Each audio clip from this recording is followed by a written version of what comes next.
Hello बच्चों, कैसे हो आप लोग। आशा करते हैं कि अच्छे ही होंगे। लास्ट चैप्टर पर हम लोगों का डिस्कशन स्टार्ट हुआ था बेसिक मैथ पर, और बेसिक मैथ में हम लोगों ने मॉडुलस फंक्शन के बारे में पढ़ना स्टार्ट किया था।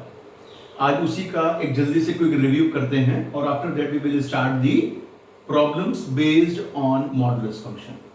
तो बेटा सबसे पहले हम लोग बात करने जा रहे हैं about the definition of the mod function. As we have discussed कि मॉड फंक्शन जो है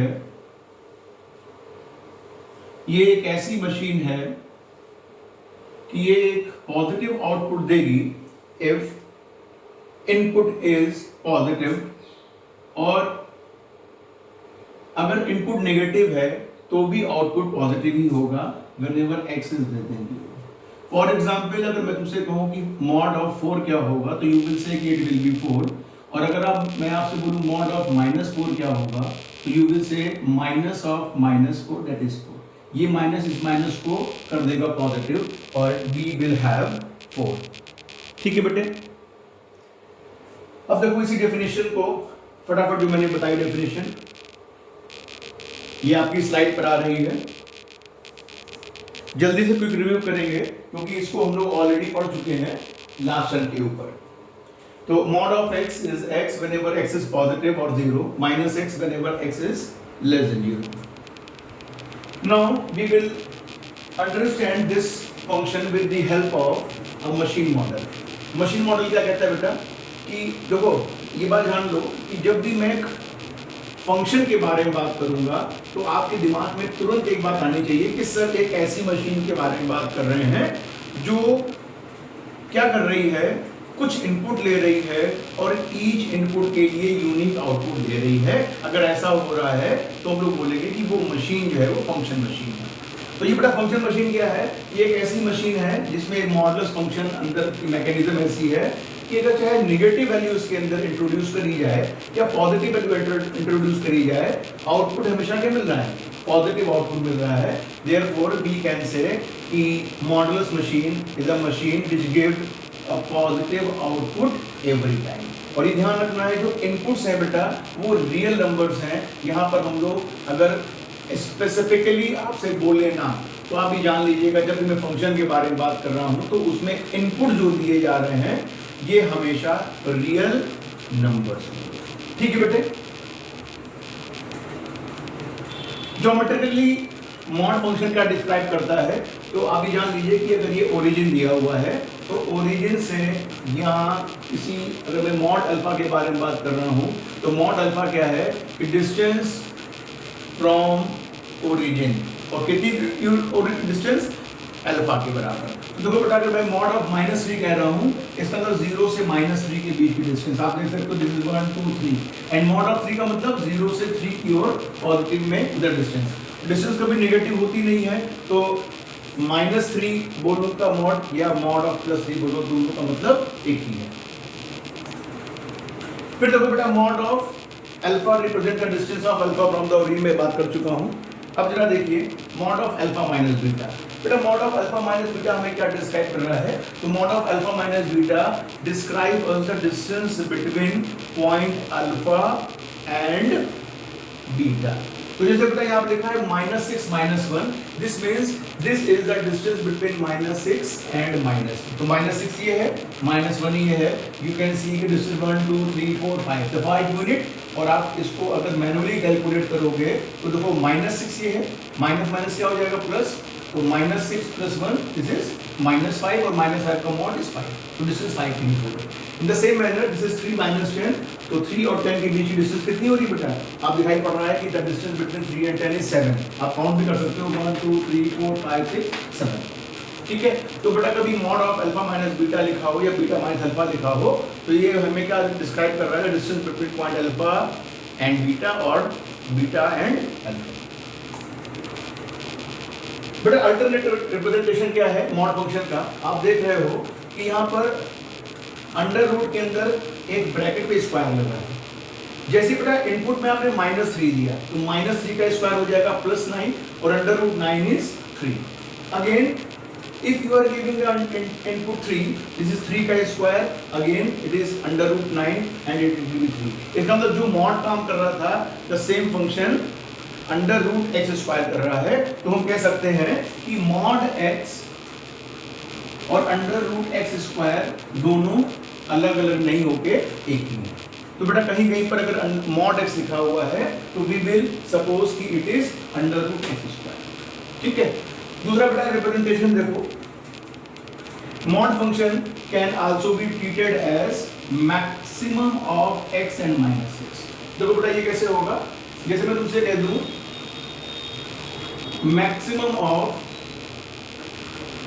3 और -3 क्या होगा, तो आप कहोगे 3 होगा भाई, और मॉड ऑफ -3 क्या होता है, आप कहोगे 3। इसका मतलब दोनों से बेटा we are getting the same output. मैं कह सकता हूं कि मॉड x को हम लोग maximum of x minus x भी लिख सकते हैं। ठीक है बेटा, इसका यूज होगा maximum of alpha minus alpha, this is alpha. हाँ बेटा, इसी को मैं ये भी ले सकता हूं minus minimum of x minus x. अब देखो बेटा x और माइनस एक्स, हम ये मान के चल रहे हैं कि x एक पॉजिटिव रियल नंबर है। ठीक है, तो बेटा माइनस एक्स कैसा होगा, नेगेटिव रियल नंबर, तो मिनिमम ऑफ x और माइनस एक्स कितना होगा, आप कहोगे माइनस एक्स, तो आंसर कितना हो जाएगा minus of minus, that is x। तो बेटा mod x is also be written as minimum of x minus x। ठीक है बच्चों, बात को मैं आगे बढ़ाते हुए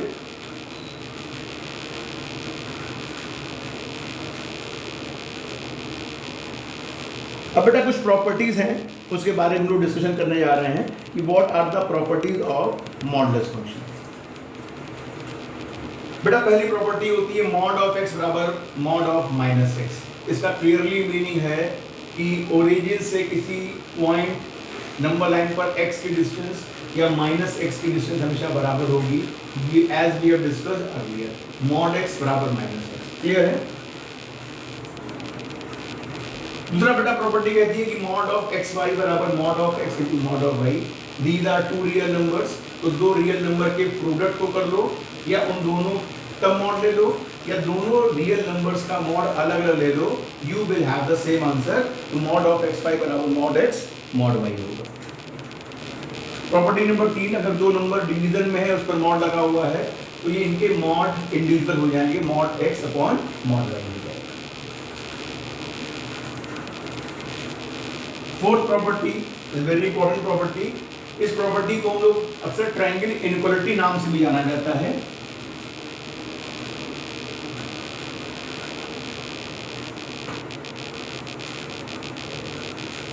देखो बेटे, ये प्रॉपर्टी कहती है कि mod of x plus y जो है वो लेस देन और equal to mod x plus mod y के बराबर है। आइए जरा समझने की कोशिश करते हैं। तो बेटा क्या करेंगे, इसको समझने के लिए we will use the concept of vector. ऐसे और भी तरीके हैं लेकिन वेक्टर से समझोगे तो it will be very easy for you. देखो बेटा क्या हो रहा है, यहां पर हम लोग सबसे पहले ये OA और ये AB, बेटा अगर मैं इसको वेक्टर x मान ले रहा हूं और AB वेक्टर को वेक्टर y मान ले रहा हूं तो आप क्लियरली देख सकते हो कि वेक्टर OB जो होगा वो vector x plus vector y होगा। दूसरी बात देखो बेटा, O से A तक की अगर इसको मैं वेक्टर x मान रहा हूं तो इसका डिस्टेंस होगी वो मॉडुलस ऑफ x होगी, मतलब वेक्टर OA का magnitude it will be mod of x। AB बेटा क्या है, तो it will be mod of y। और बच्चों देखो ये पूरा x प्लस वाई है तो इसको क्या बोलेंगे, mod of x plus y. ठीक है, तो कंफ्यूजन तो नहीं बेटा इसमें। तो फाइनली हमने क्या देखा, इस फिगर से एक क्लियर है कि mod of x plus y x plus y के बराबर है, तो इक्वलिटी तो हो गई। दूसरी बात देखो बेटा, दूसरी बात आप लोगों ने फिजिक्स में क्लास 11th में जो बच्चे हैं उन्होंने पढ़ा होगा, और जो बच्चे 12th हैं दे बेटर नो कि law of triangle of addition of two vectors. तो बेटा ये क्या लिखा हुआ है, ये एक वेक्टर OA है, मैंने सपोज किया है वेक्टर x से रिप्रेजेंट हो रहा है, दिस इज वेक्टर AB, ये वेक्टर y से रिप्रेजेंट हो रहा है, तो by the law of triangle of vectors ये वेक्टर क्या होगा, this vector will be vector x plus vector y। समझ में आ गई बात। तो अगर मैं तुमसे कहूं कि बेटा ये वेक्टर x है तो इसका डिस्टेंस होगी मतलब मैग्नीट्यूड होगा मॉड x, इसका मैग्नीट्यूड वेक्टर y और इसका magnitude mod of x plus y। तो it is very clear from this figure कि किसी भी ट्रायंगल की दो साइड का सम हमेशा तीसरी साइड से छोटा होता है, बराबर भी नहीं होता, ध्यान रखना, ठीक है। तो mod of x plus y, mod x plus mod y, कोई भी साइड अगर दो साइड का सम करोगे बेटा तो तीसरा हमेशा उस सम से छोटा ही रहेगा। मतलब ऐसे कह सकते हैं कि दो साइड किसी भी ट्रायंगल में दो साइड का सम हमेशा तीसरी साइड से बड़ा होता है, बराबर भी नहीं होगा, इस बात को ध्यान रखिएगा। तो हमें मिल जाएगा कि mod of x plus mod of y is more than mod of x plus y। और यहाँ पर जो वेक्टर x लिखा है, जब हम मॉडुलस साइन यूज कर रहे हैं तो we can use it x plus y, ठीक है ना। तो ये इनइक्वालिटी क्लियर हो गई कि दो वेक्टर का वेक्टर ना बोल के दो रियल नंबर का जो सम है उसके मॉडुलस की वैल्यू उन दोनों के इंडिविजुअल मॉड के सम के क्या होगी, छोटी, ठीक है ना। कोई कंफ्यूजन तो नहीं भाई इसमें। बात को मैं फिर आगे बढ़ा रहा हूं बेटा। अब हम लोग क्या करने जा रहे हैं, कुछ और इनइक्वालिटी पर डिस्कस करने जा रहे हैं। This is property number 5। Property number 5 में कहती है कि mod x is less than or equal to alpha. मतलब अगर कोई रियल नंबर जो है वो क्या हो रहा है, अल्फा से छोटा या बराबर हो रहा है, तो इसका मतलब ये जो नंबर दिया है बेटे x, वो हमेशा माइनस अल्फा और प्लस अल्फा के बीच में लाई करेगा। देखो जरा कैसे देखोगे, मैंने कहा कि ये एक डिस्टेंस है जो कि अल्फा से छोटी है। देखो बेटा इसका मतलब क्या हो गया, अगर ये ओरिजिन है, ये अल्फा है, ये माइनस अल्फा है, तो बेटा ये डिस्टेंस भी क्या है, अल्फा है, और ये डिस्टेंस भी अल्फा। बात समझ में आ गई।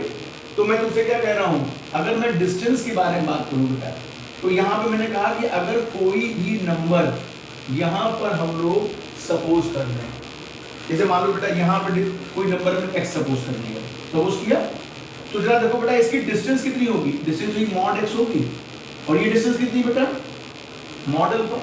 इसका मतलब क्या हो गया कि जो मॉड x है वो फाइनली इस अल्फा से क्या है, छोटा है ना, क्योंकि बेटा यहाँ माइनस अल्फा का मतलब हो गया कि अल्फा पर नेगेटिव नंबर लगा दिया। जरा यहाँ पर आ जाओ, अगर नंबर यहाँ पे ले लिया तो वो मॉड x जो होगा वो इस नंबर से छोटा ही होगा, ठीक है ना, कोई दिक्कत तो नहीं। तो फाइनली हमने बेटा क्या देखा कि अगर कभी ऐसी कंडीशन दी है कि mod x less then alpha लिखा है, तो इसका मतलब x जो होगा वो माइनस अल्फा और प्लस अल्फा के बीच में लाई कर रहा है, ठीक है। तो फाइनली अगर कभी मॉड x लेस देन और इक्वल टू अल्फा लिखा है तो डायरेक्टली इसको आप लोग माइनस अल्फा लेस देन और equal to x less than और इक्वल टू अल्फा लिख सकते हैं।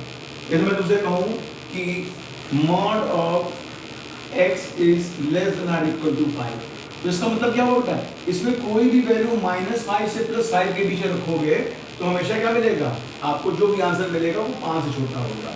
इसका मतलब क्या हो गया, x इज लेस देन और इक्वल टू 5 मोर देन और इक्वल टू -। ओके, कोई कंफ्यूजन तो नहीं है इसमें बेटा। फिर मैं बात को आगे बढ़ा रहा हूं, अगर मान लो यहाँ साइन लेस देन ना होके मोर देन साइन लगा होता तब क्या होता।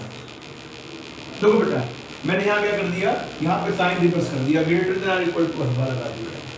मतलब ये कह रहा है कि एक x एक ऐसी वैल्यू है जो कि किसी पॉजिटिव, अल्फा माने पॉजिटिव, बेटा यहाँ पे मान लो कि अल्फा क्या है, पॉजिटिव रियल नंबर है, तो इससे बड़ी है। इसका मतलब क्या हो गया, देखो डिस्टेंस जो है ये डिस्टेंस अल्फा से बड़ी है, तो डिस्टेंस का मतलब वो डिस्टेंस इधर भी हो सकती है, इधर भी हो सकती है। बात समझ में आ गई। तो डिस्टेंस बेटा अल्फा से बड़ी कब होगी, पॉइंट x जो हो वो इस जगह से आगे लाई करे, यहाँ पे लाई करे या आगे लाई करे, इधर की ओर लाई ना करे। ठीक इसी तरीके बेटा जब डिस्टेंस की बात कर रहे हैं तो पॉइंट यहाँ पे लाई करे, यहाँ पे लाई करे, मतलब माइनस अल्फा से छोटा हो जाए। तो फाइनली क्या हो गया, if we combine two answer, तो आंसर क्या मिलेगा, या तो x जो हो वो माइनस अल्फा से छोटा हो, इधर होगा, तो अगर x यहाँ पर है बेटा तो डिस्टेंस क्या हो जाएगी, अल्फा से बड़ी हो जाएगी ना। ठीक इसी तरह देखो बेटा यहाँ पर अगर ये x यहाँ पर है तो बेटा डिस्टेंस क्या हो जाएगी, अल्फा से बड़ी हो जाएगी ना। तो फाइनली क्या कहा, तो इसका मतलब x जो है वो माइनस अल्फा से छोटा होगा या बराबर होगा और प्लस अल्फा से बड़ा या बराबर होगा। बात समझ में आ गई बेटा। ये बहुत प्रॉपर्टी जो है, जो 3 प्रॉपर्टी मैंने इनइक्वालिटी की बताई हैं, these are the very important properties. अगर कोई कंफ्यूजन हो इसमें समझने में तो आप लोग मुझे कमेंट करिएगा, तो मैं इसका सॉल्यूशन दोबारा आपसे डिस्क्राइब करूंगा। आइए जरा जो प्रॉब्लम मैंने सीखी हुई, जो प्रॉपर्टी सीखी हुई है उनके बारे में डिस्कशन करते हैं। First question in front of you, this is mod x minus 1 बराबर पाई। ऐसी प्रॉब्लम्स को किस तरीके से सॉल्व करना है। तो मेरे बच्चों ध्यान रखना, अगर एक तरफ मॉड लगा है और एक तरफ नंबर लिखा है, ठीक है, तो देखो सबसे पहली बात है, अगर यहाँ पॉजिटिव नंबर लिखा है तब तो हम लोग आगे बढ़ेंगे। लेकिन मान लो यही क्वेश्चन ऐसे लिखा होता, मॉड x प्लस 1 बराबर -5, मैंने कहा सॉल्व करो। बच्चों इधर क्या लिखा हुआ है, इधर लिखा है मॉड ऑफ x प्लस 1, इसका मतलब ये चीज तो हमेशा पॉजिटिव है, और यहाँ क्या लिखा है -5। क्या कभी भी पॉजिटिव वैल्यू नेगेटिव वैल्यू के बराबर हो सकती है, नहीं। तो आप लोग क्या कहोगे, ऐसी प्रॉब्लम का कोई भी सॉल्यूशन नहीं है, माने no real values of x for which mod of x plus 1 बराबर -5। ठीक है भाई, कोई कंफ्यूजन तो नहीं है। लेकिन देखो बेटा यहाँ पर जो क्वेश्चन दिया हुआ है वो जस्टिफाइड है। जस्टिफाइड क्यों है, क्योंकि इधर मॉड लगा है पॉजिटिव और इधर भी पॉजिटिव नंबर लिखा है, इसका मतलब this question is justified. Now the question arise कि हाउ कैन बी सॉल्व। तो बच्चों इसका सिंपल सा तरीका है, यहाँ मॉड लगा है ना, सिंपली क्या करना है आपको, इस मॉड को हटाना है। क्या करना है, मॉड हटाना है और इधर प्लस माइनस लगाना है। तो बेटा इसका आंसर क्या हो जाएगा, तो आप कहोगे x माइनस 1 या तो 5 होगा या x माइनस 1 -5 होगा। जरा बेटा सॉल्व कर डालो तो कितना आ जाएगा, x बराबर 6 और x बराबर -2। आंसर क्या आ गया बेटा, आंसर आ गया x इक्वल्स टू, इसमें वैल्यूज आ गई 6 आ गई या 9। आसान सा क्वेश्चन है बेटा ये, कोई कंफ्यूजन तो किसी को नहीं है इसमें, सिंपल सा क्वेश्चन है, समझ में आ रहा होगा। ठीक है, तो अगर बेटा समझ में आ गया है तो नेक्स्ट क्वेश्चन तुम्हारे सामने आ रहा है, उस पर फोकस करते हैं।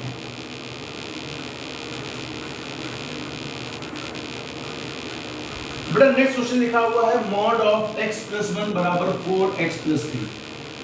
जैसे ही इस क्वेश्चन को तुम्हारे सामने आएगा, इस टाइप के क्वेश्चन से, इस टाइप की प्रॉब्लम्स या ऐसे कोई क्वेश्चन कर रहे हो जहां पे इस तरीके का आपको एक इक्वेशन मिल जाए सॉल्व करने के लिए, तो सबसे पहले बेटा क्या करना होता है, इसमें अपनी जो अप्रोच है वो किस तरीके से देखोगे। बेटा देखो लेफ्ट हैंड साइड पे क्या है, लेफ्ट हैंड साइड हमेशा पॉजिटिव है। तो बेटा जब अगर लेफ्ट हैंड साइड हमेशा पॉजिटिव है, तो अगर ये किसी की बराबरी कर रही है तो ये भी क्या होगा, ये भी बेटा हमेशा पॉजिटिव होगा, हमेशा पॉजिटिव। ठीक, जब बेटा हमेशा पॉजिटिव होगा तो सबसे पहले दिमाग में एक शर्त ये रख लेनी है कि 4x plus 3 is more than और इक्वल टू 0, क्योंकि बेटा ये 0 भी तो हो सकता है ना -1 के लिए, तो इसका मतलब 4x plus 3 is more than और इक्वल टू 0। इससे क्या मिलेगा, इससे मिलेगा x इज मोर देन -3/4, मतलब ऐसे कह सकते हो कि x इज मोर देन -0. ये कितना आ जाएगा भाई, 28 20 0.75 आ जाएगा। मतलब बेटा x की वैल्यू हमेशा 0.75 विद नेगेटिव वैल्यू से बड़ी होगी या उसके बराबर होगी। इस बात को अपने दिमाग में रखते हुए we will start the process. अब देखो भाई, आपके सर ने क्या बताया, आपके सर ने बताया कि इस मॉड साइन को हटाएंगे और यहाँ पे प्लस माइनस साइन को लगाएंगे। चलो भाई जल्दी से लगाते हैं, तो आ जाएगा x प्लस 1 की वैल्यू 4x प्लस 3 के बराबर आ गई, या x प्लस 1 जो है वो -4x माइनस 3 के बराबर आ गई। जब बेटा पॉजिटिव साइन लिया तो कोई चेंज नहीं, जब नेगेटिव साइन लिया तो यहाँ पर माइनस साइन आ जाएगा। आ जाओ भाई जरा सा मैदान में, ये कितना आ जाएगा, this is -3x equals to 2 मतलब x बराबर -2/3। 2/3 मतलब कितना हुआ? 2/3 का मतलब हो गया अप्रोक्सीमेटली, ऐसे कह सकते हो दिस इज -0.67, कह सकते हो ना। अच्छा जरा इस पर आ जाओ बेटा, इससे क्या मिलेगा? 5x is equal to -4, that is x बराबर -4/5। -4/5 का मतलब कितना हो गया? 0 -0.8। We have two values of x. Now we will decide कि which value satisfy this expression. जरा बेटे देखो यहां पर क्या लिखा है, यहां लिखा है कि x की वैल्यू 0.75 विद माइनस साइन से क्या होगी? बड़ी होगी। ठीक, बड़ी होने का मतलब जरा देखो ध्यान से, ये लिखा है 0.75 माइनस का -0.8। पहले देखो वो कह रहा है कि ये वैल्यू इससे बड़ी या बराबर होगी, माने इधर की हो जा रही है। ठीक है ना, ये पॉजिटिव इन्फिनिटिव है और ये आपका नेगेटिव इन्फिनिटिव है। बेटा यहाँ वैल्यू कितनी लिखी हुई है? -0.8। तो -0.8 यहाँ पे तो कहोगे नेगेटिव में जो बड़ा वो पहले आएगा इधर की ओर, तो -0.8। इसका मतलब ये पॉसिबल आंसर नहीं है। दूसरा क्या बेटा? -0.67 मतलब -2/3। ये इस रेंज में आ रही है, यस। तो only acceptable answer is x बराबर -2/3। तो x बराबर -2/3 will satisfy this modulus equation. जो मॉड में इक्वेशन है इसको क्या कर रही है? सेटिस्फाई कर रही है। कोई कंफ्यूजन तो नहीं किसी को? आपको क्लियर होगी बात? थोड़ा सा मैं इसको बंद कर दे रहा हूं, इसका रोशनी दिखाई पड़े आपको। यहाँ पर जो साइन ऑफ मैंने बनाए हुए हैं नंबर लाइन, हो सकता है विजिबल ना हो, उसके लिए मैंने इसको प्रोजेक्टर को सामने ऑब्स्टिकल लगा दिया है। आपको क्लियर हो रहा होगा कि -0.8 जो है वो क्या कर रहा है? आप दिखाई पड़ रहा है कि इस रेंज में नहीं आ रहा है, तो finally acceptable answer is -2/3।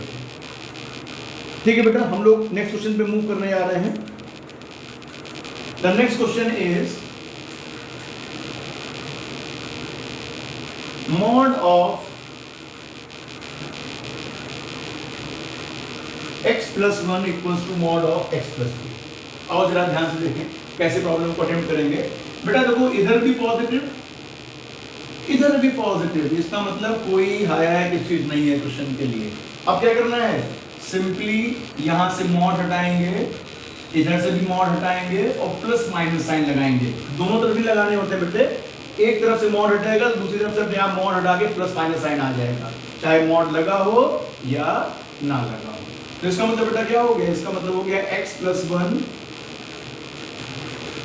x plus 3 के बराबर होगा या x plus 1 minus x minus 3 के बराबर। बेटा ये कैंसिल हो गया, तो 1 बराबर 3 कभी होता है क्या? कभी नहीं होता ना। पहले होता था क्या? कभी नहीं होता था। जरा इस पर आ जाओ, ये क्या देगा बेटा? ये देगा 2x बराबर -4, माने x इज इक्वल टू -2। तो x बराबर -2 is the acceptable answer. I think सबको क्लियर हो गई होगी बात ये।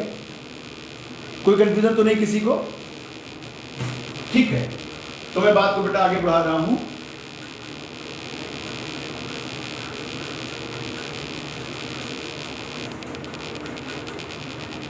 हाँ भाई, अगली प्रॉब्लम तुम्हारे सामने है 7 mod of x minus 2 minus x minus 7 equals to 5। देखो बेटे, अभी तक जो प्रॉब्लम आ रही थी हम लोग सॉल्व कर रहे थे, उन प्रॉब्लम में क्या था कि हमारे सामने सिर्फ और सिर्फ एक मॉडुलस साइन होता था और दूसरी ओर कुछ नंबर या कोई लीनियर इक्वेशन आपके सामने, लीनियर एक्सप्रेशन दिया होता था। लेकिन बेटा यहाँ पे क्वेश्चन की भावनाएं बदल गई हैं। क्वेश्चन की भावनाएं कैसे बदली हैं कि यहाँ पर दो मॉडुलस साइन दे दिए गए हैं। तो बेटा ऐसे प्रॉब्लम्स को किस तरीके से करना है? तो we will use the basic definition of mod. तो देखो बेटा इन प्रॉब्लम को किस तरीके से हल करा जाता है, समझना मेरी बात को। इसके दो तरीके हैं करने के लिए। उसमें से सबसे पहले एक तरीका जो है वो यूनिवर्सल तरीका है, उसी तरीके को हम लोग यहाँ पर डिस्कस करने वाले हैं। वो तरीका बेटा क्या है? अपने मन में मॉड के अंदर जो भी लिखा है उसको 0 रखो। जब इसको 0 रखो तो x बराबर कितना आ गया? 2। दूसरा कितना आ गया? 7। मेरे पास में दो वैल्यूज आ गई, एक वैल्यू आ गई 2, दूसरी वैल्यू आ गई 7। नाउ द क्वेश्चन अराइज कि अब हम लोग क्या करेंगे? तो सिंपली यहाँ पर केसेस बना दो। नंबर लाइन पे पहले 2 आएगा फिर 7 आएगा। तो देखो तो क्या करो, तो पहला केस बनाया कि x लेस देन 2 है। केस नंबर 2, x 2 से बड़ा या बराबर है लेकिन 7 से छोटा है। और तीसरा x इज मोर देन और इक्वल टू 7। ठीक है ना। मान लो बेटा यहाँ पे 3 मॉड साइन दिए होते तो प्रोसीजर वैसा ही रहता। मान लो यहाँ पर x - 8 भी लगा देते या x - 9 भी लगा देते या x + 1 लगा देते, तो अकॉर्डिंगली हम नंबर लाइन के ऊपर करके इनइक्वालिटी ऐसे बना देते। ठीक है। चलो बेटा देखो, सबसे पहले बात कर रहे हैं कि x की वैल्यू 2 से छोटी है।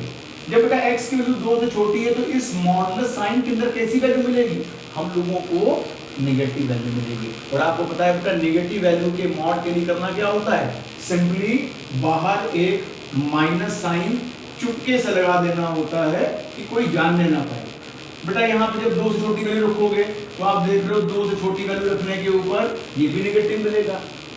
एक नेगेटिव ऑलरेडी लिखा है, यहाँ पे कितना आ जाएगा? Plus x - 7 equals to 5। Case number 2 आ जाओ बेटा। केस नंबर 2 क्या है? x की वैल्यू 2 से बड़ी या बराबर है, लेस देन 7। जब 2 से बड़ी या बराबर तो ये वैल्यू क्या मिलेगी?